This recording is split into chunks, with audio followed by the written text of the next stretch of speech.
At the very heart of the Third Reich, Heinrich Himmler, leader of the SS, worked for more than a decade to create a new German order.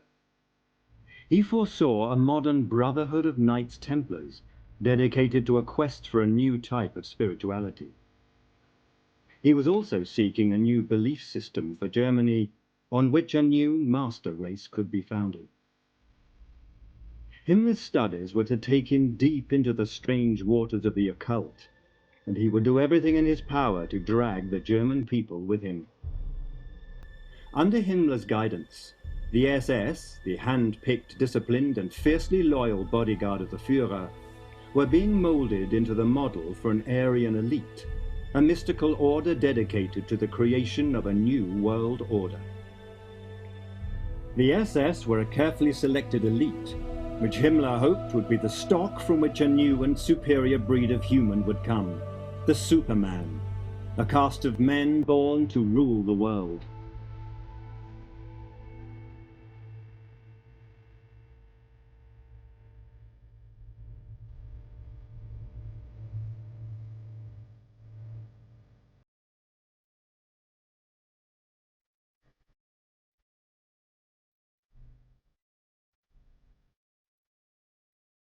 This is the castle at Wewelsburg. It was purchased by Himmler on behalf of the SS in 1934. And Himmler's plan was to turn it into a kind of a spiritual retreat where he and his 12 top SS officers could come and commune. And the idea was to create a kind of a chivalric order in the same way as the Arthurian legends.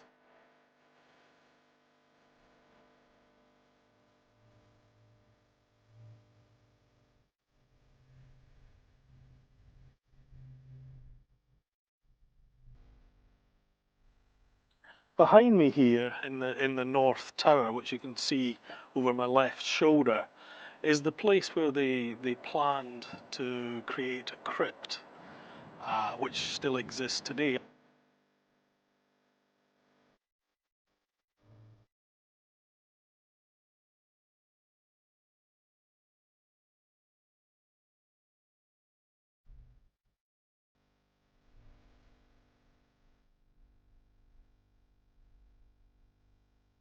But inside here you'll find two very interesting rooms which really illustrate the lunacy, not just of Karl Maria Willigut, who was Himmler's guru, but also the whole of the National Socialist movement, because in this area there are two rooms, one of which is a crypt, which was intended to be the heart of the National Socialists, and the other is a meeting room where Himmler and his top 12 SS officers intended to come and create a kind of pseudo-Arthurian setup where they would conduct themselves around essentially a round table in the same way that the Arthurian knights are supposed to have done.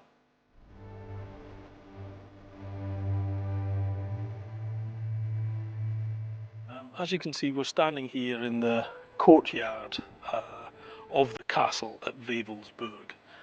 It's a fairly small area, but it didn't have to be particularly large because this was for the elite. Himmler hoped to bring his top 12 senior officers to Wewelsburg, where they would learn and where they would begin to form this pseudo-Arthurian inner circle. It's interesting to note that both Hitler and Himmler were bitterly opposed to the Freemasons, but under the influence of Karl Maria Willigut, Himmler was only too ready to copy the Freemasons and to create his own mythology and his own pseudo-religious rituals, which were performed here at Wewelsburg. It's very indicative of the kind of thinking that underpinned not just his philosophy, but the whole of the National Socialist philosophy, where they believed that one could reach back into the past and into the German myths, and to bring those myths back into the 20th century.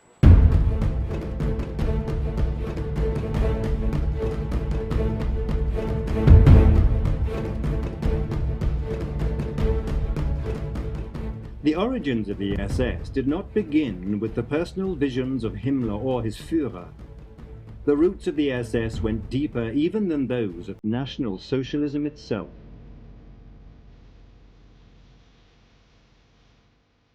Amongst the aristocratic and educated classes, in the first decade of the 20th century, the overriding mood was one of nostalgia. There was a powerful yearning for a vanished past, a past believed to be more orderly, more harmonious, and more spiritual, and Heinrich Himmler was no exception. This was the Völkisch movement, a deeply conservative trend which tended towards Lebensreform, or life reform. The Völkisch movement yearned for the restoration of a more natural way of living. Tens of thousands of German youth joined the Wandervögel, the birds of passage. Its members shared a mystical love of the German countryside and revered German folklore and rituals. The Völkisch movement rejected conventional science and medicine as a part of the Industrial Revolution, and instead embraced vegetarianism and herbal healing. Fringe activities such as sun worship, nudism, communal living and meditation became fashionable pursuits.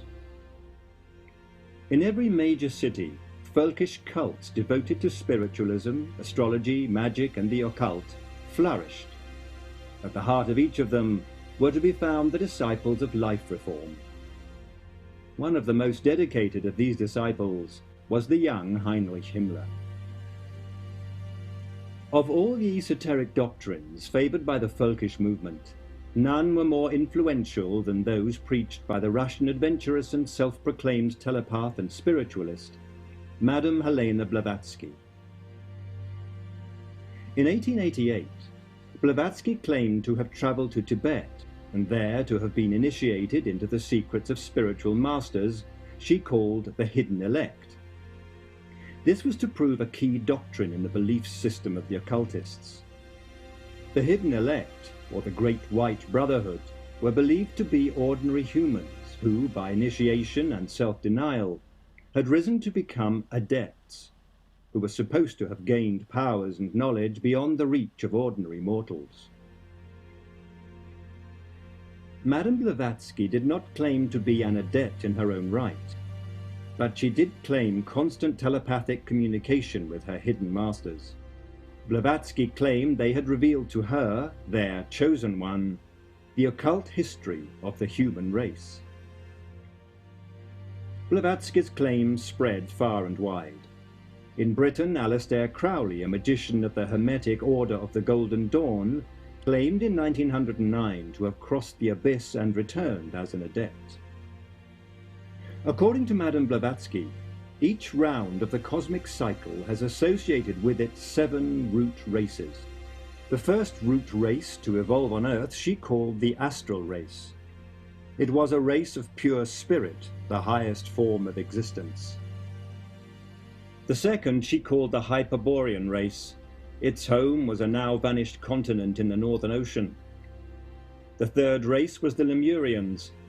Blavatsky was clear about the reasons for the fall of the Lemurian race. It had interbred with animals. The fourth race in the history revealed to Blavatsky is Atlantis. The Atlanteans possessed psychic powers and had constructed giant cities using an energy source of mysterious origins. The Atlanteans were destroyed in a great flood. The fifth root race Blavatsky sees as the race of hope, the race that had once founded the culture of ancient Greece and would soon return man to the pinnacle of spirituality. This race she called the Aryans. By 1914, Blavatsky's mystical doctrine of the destiny of Aryan man had spread throughout Germany and Austria. It was widely embraced by the Völkisch fringe, and both Heinrich Himmler and Adolf Hitler were caught in its spell. Himmler was particularly susceptible to occult practices and believed in psychic and paranormal phenomena, including reincarnation, spiritualism, and astrology. Himmler genuinely believed in the prophetic powers of horoscopes and relied upon his own horoscope, which he cast frequently. One event that Himmler did not foresee was the outbreak of the Great War.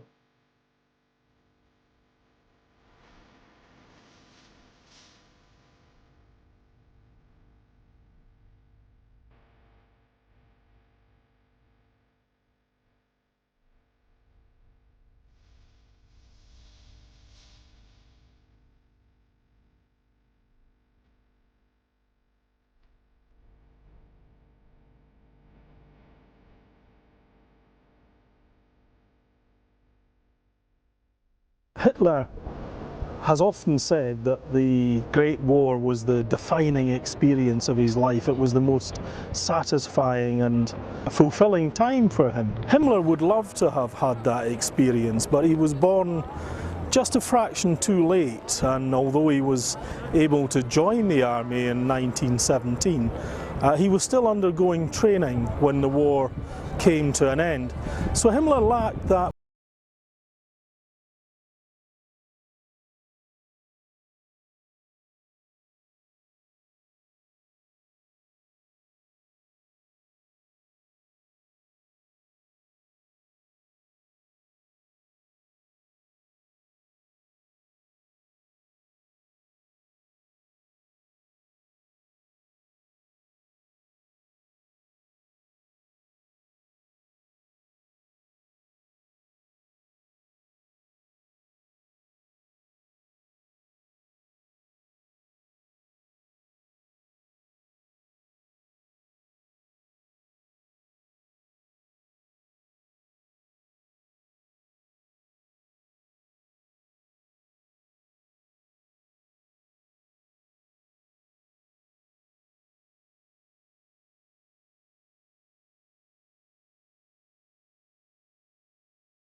The Germanenschaft, or German Order, founded in May 1912, had lodges in 10 German cities. The government of the order was led by a secret 12-man council of initiates.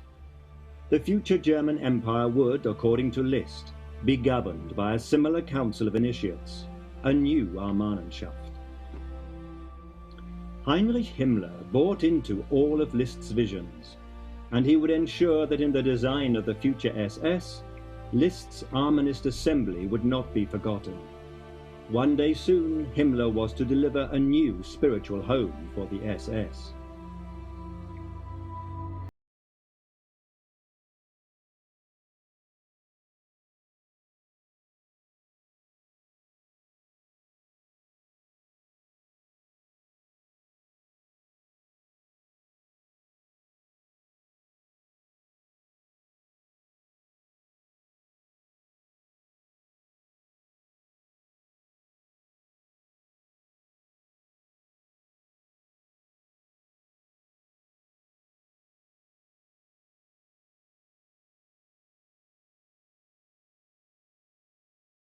You can see the unmistakable outline of the two SS runes.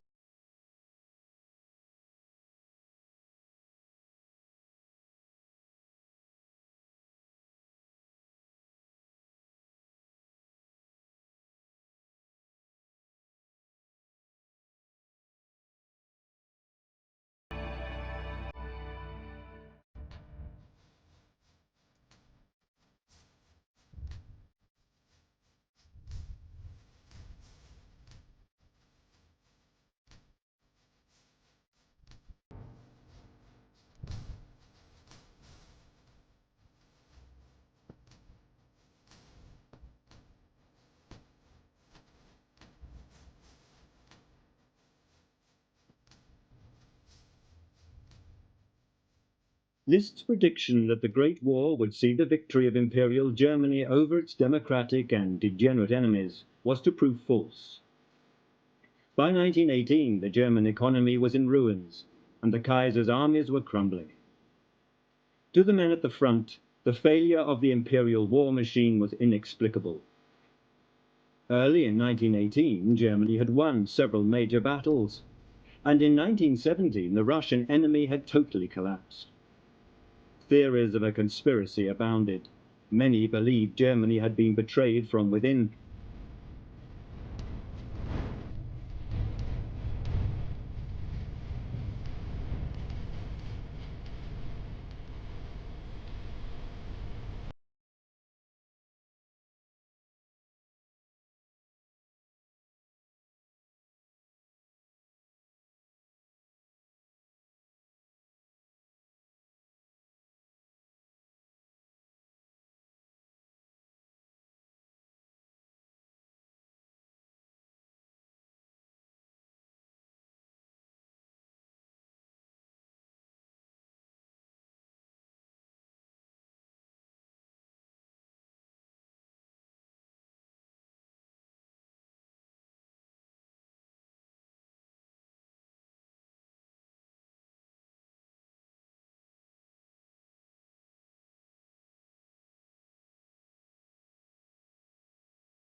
Like von Liszt, Lance believed that the early Aryans possessed the power of telepathy, but interbreeding with racial inferiors had led to the loss of their paranormal abilities. The teachings of Jörg Lance were propagated throughout Germany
leaders of chivalrous and spiritual secret orders.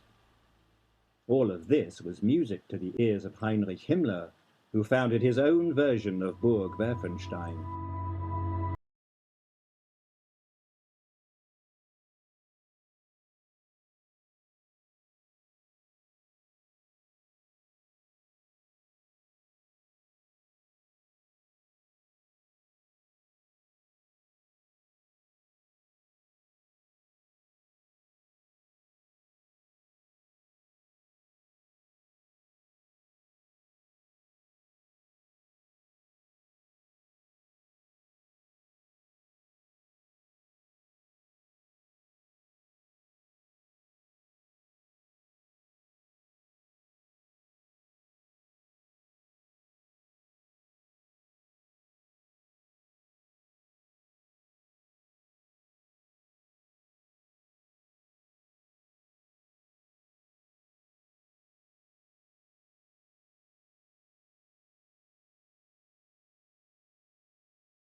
Comprehensible that such a place like this could exist, but Hitler and Himmler were master politicians.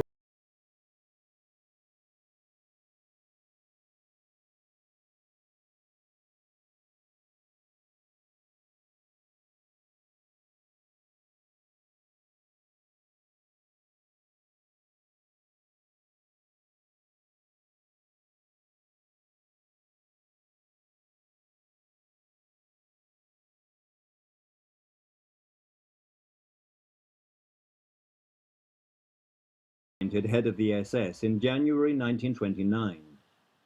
The most enigmatic of all Nazi leaders, Himmler was an absolutely devoted follower of the Aryan occultism of Blavatsky, von List and Lance. He too dreamt of a Germanic empire ruled by an Aryan elite.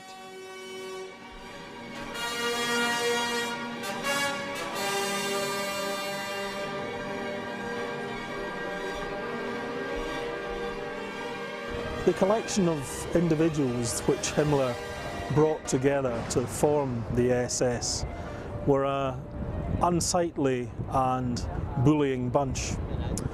The one exception to the rule appeared to be Reinhard Heydrich.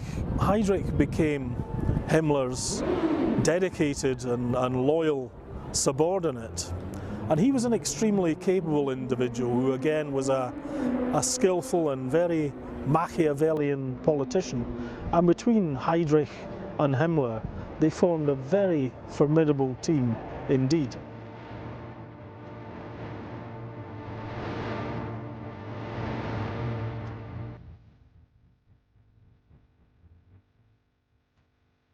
Himmler was of an extremely nervous disposition, and it manifested itself in a series of stomach troubles which constantly plagued him throughout his career.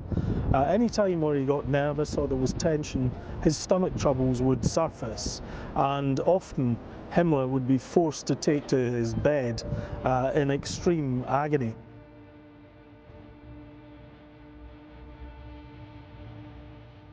In addition to being Reichsführer of the SS, Himmler, of course, was also the head of police throughout Germany, so there were a great deal of things on his plate, and without some very efficient subordinates, Himmler could never have managed the workload.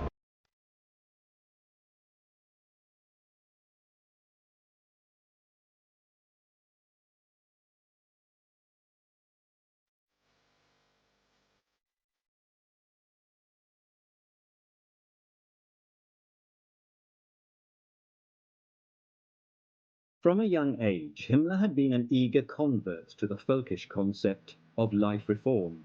The land, he believed, was the origin of all that is good, and that cities were the source of all that is unhealthy, corrupt, and immoral.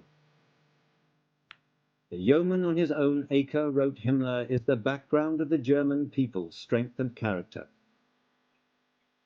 Himmler had long been associated with the Arteman League, a nationalist and anti-Slavic movement of city youth committed to life on the land and the expansion of German farming into the east. The oath to the Arteman League was sworn by blood and soil. In the Arteman League, Himmler met the man who was to transform the oath by blood and soil into a central doctrine of the SS. To Walter Darrer, an ex-official in the Prussian Ministry of Agriculture, the relationship between German blood and German soil was a source of mystical power. For men like Himmler and Darrer, questions of agriculture were not questions of economics, but of race and destiny. Heinrich Himmler was now free to put into effect the next phase of his plan for the SS, the creation of a mystical order of Teutonic Knights, an order which was to dominate the coming Aryan millennium.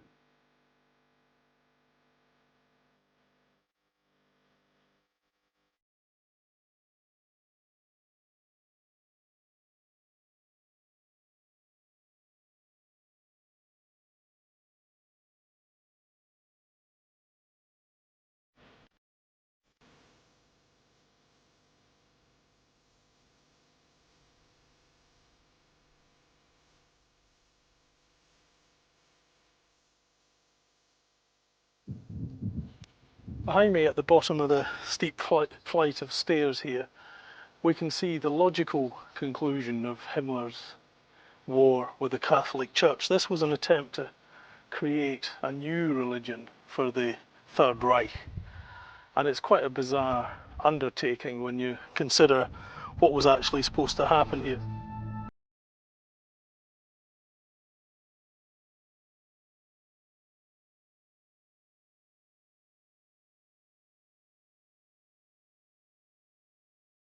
This place looks innocuous, but the whole history of this is redolent of Heinrich Himmler and his ideas. It looks ancient, but it was actually constructed in the 30s, in 1934, by volunteers, and it was here at the Thingplatz that the spiritual heart of Himmler's plans was to take place.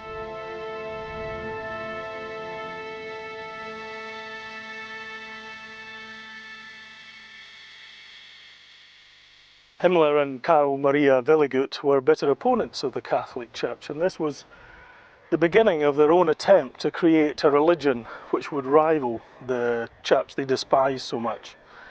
They decided to come here to the Heiligerberg, just overlooking Heidelberg, the Holy Mountain. And it was here that they built the first of the Thingplatz. Now, the Thingplatz were designed to replace the Christian churches. And in Himmler's warped mind, he could see a network of these places all over Germany where people would flock to celebrate a religion which was based on a return to nature and the turning of the seasons. There was no scriptural basis, there was only a vague set of beliefs that the summer solstice should be celebrated, as should the spring solstice, and of course Yule, which was the name that they used to replace Christmas.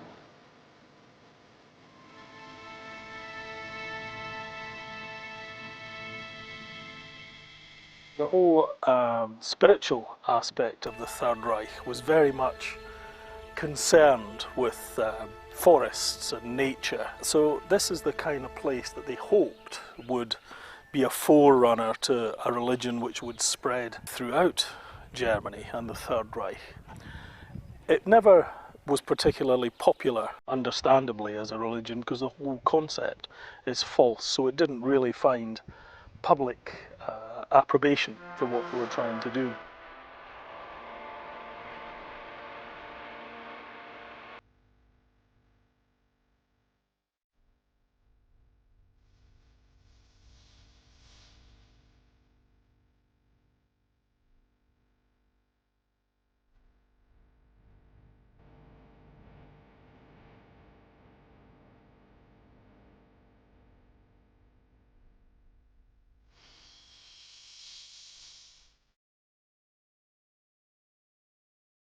Himmler's strategy for the SS was not one of rapid expansion, but instead one of careful and systematic selection.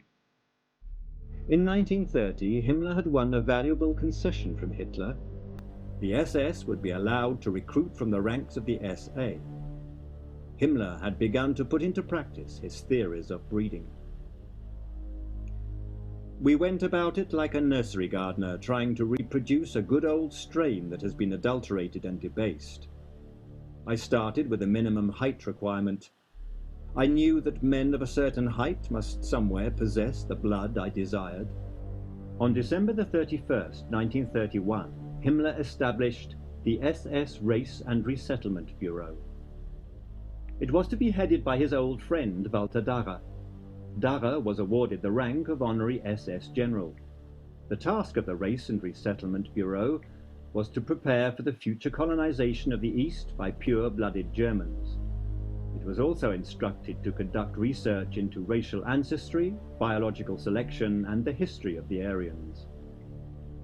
Its staff of leading academics and medical men were ordered by Himmler to create stricter requirements for SS entry. Bureau physicians were to assess the degree of racial purity of each applicant. By physical examination, only those considered pure or predominantly Nordic were suitable candidates for membership. The examiners were instructed to take into account the attitude and bearing of the candidate. In his attitude to discipline, the man should not behave like an underling. His gait, his hands, everything should correspond to the idea we have set ourselves. To Himmler, selection was only the first step in his plan to reclaim the Aryan blood latent in the German people. The second stage was control of SS breeding. The Race and Resettlement Bureau was charged with the task of racially vetting SS marriages. Prospective brides of SS men were required to prove the purity of their Aryan blood back to the year 1750. The Bureau was to be responsible for examining almost 2,000 SS marriage applications every month. It was the beginning of the largest and most terrifying eugenics experiment in human history. Himmler was so confident of the success of his plans that he predicted in 120 years the entire German people would once more be pure-blooded Aryans. Himmler knew that the realization of his Aryan vision was dependent on, above all, the SS becoming the most powerful organization in the Nazi Party and in the German state. Already Hitler had given the SS the role of carrying out police and intelligence duties in the party, and Himmler was quick to seize this opportunity to expand his power to the German police force, which he wrested from Hermann Göring. In 1931, Himmler recruited a 33-year-old ex-naval officer, Reinhard Heinrich, to found an SS security service. The establishment of the SD was to be the first stage in Himmler's creation of an SS state within a state. By the summer of 1934, Himmler had won total independence for his SS elite. His eugenics program was established, and he had begun the process of winning control of all German police and security service. With Hitler's blessing, he had created the Leibstandarte, which would eventually form the nucleus of an SS army.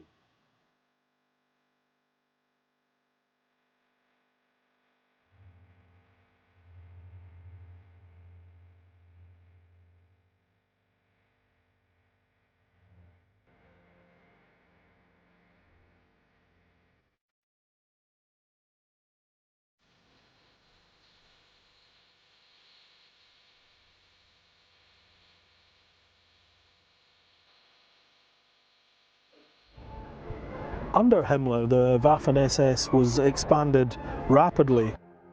We can see again his mastery of bureaucracy, that Himmler was able, as well as combining his role as head of police, to be able to run the Waffen SS as effectively as it was.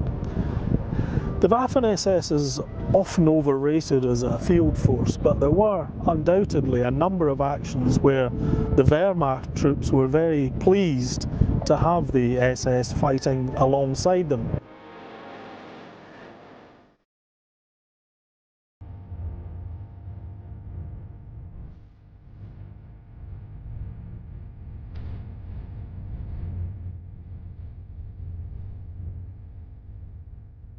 A number of Waffen SS formations fought very well indeed in the field, particularly in the Normandy campaign and in Russia.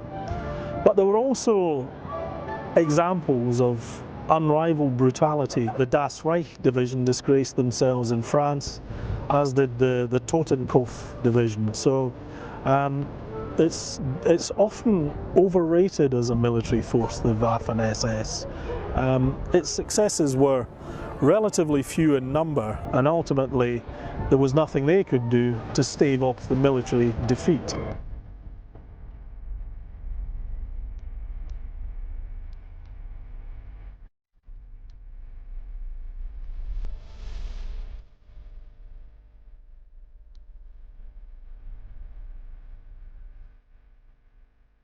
Of all the prophecies made by Lance, one would become Himmler's obsession. On astrological grounds, Lance foretold the invasion of Europe from the east. Himmler had come to believe that it was the destiny of the SS to repel the coming assault. The great battles he foresaw would be a prelude to the final victory of the Aryans. But Himmler's Camelot was never to be completed, as the grim reality of World War II crowded in on Himmler's world.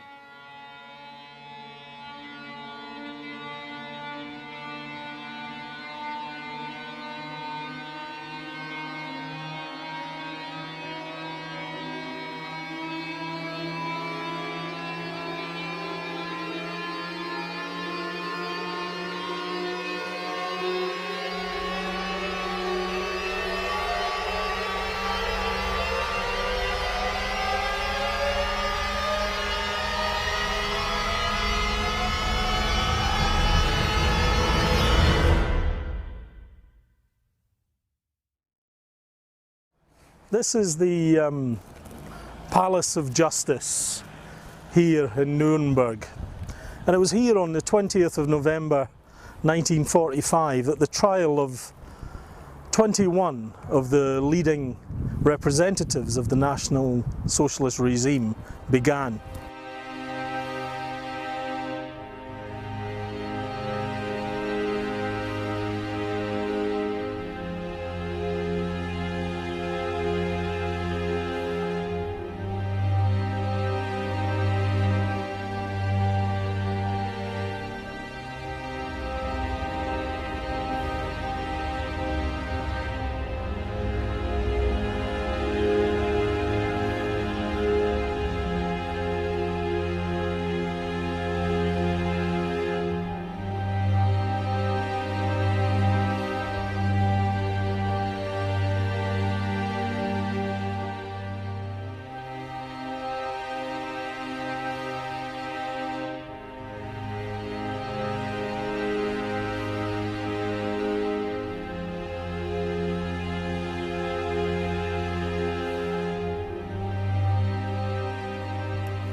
It took place in courtroom number 600, which is in the building behind me. Today it's still used as a courtroom, so access is limited, but it's generally possible to go and visit the spot where the trials actually took place.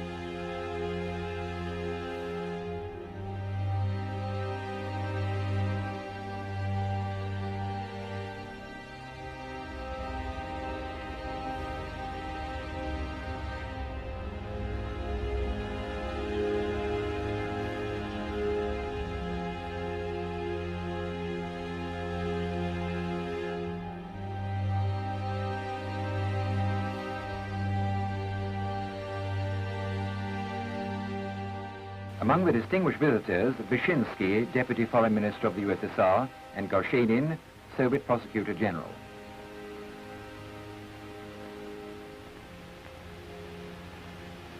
The criminals are accused of general conspiracy. This is courtroom 600. This is where the Nuremberg trials took place. The 21 most senior Nazis were brought here to face the music. Hermann Goering, Hitler's close friend, formerly known as the second man in the Reich. He is much thinner and shrunken now. Goering looked a different man at the height of his power. He was sleek and obese then. It was his airmen that bombed Warsaw, Leningrad, and London. Goering was the founder of the notorious Gestapo. He helped to draw up and carry out the plan of attack on the USSR. Goering is criminal number one. Goering initially had a great deal of influence over the defendants and famously said, "You can kiss my hairy ass."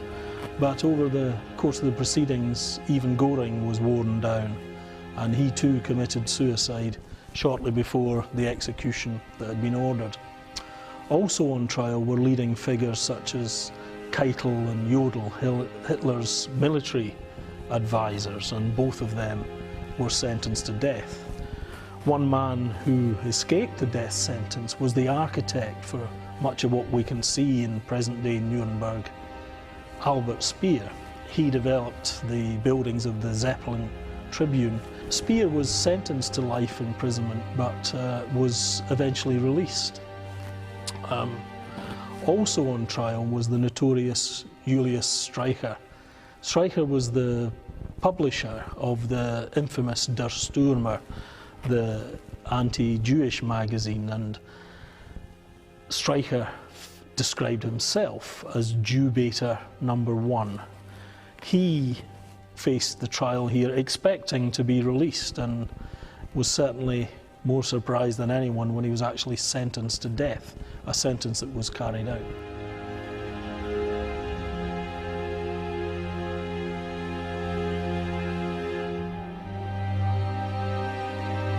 Himmler, of course, lacked the courage to face up to the monstrosity of his crimes and committed suicide near Hamburg.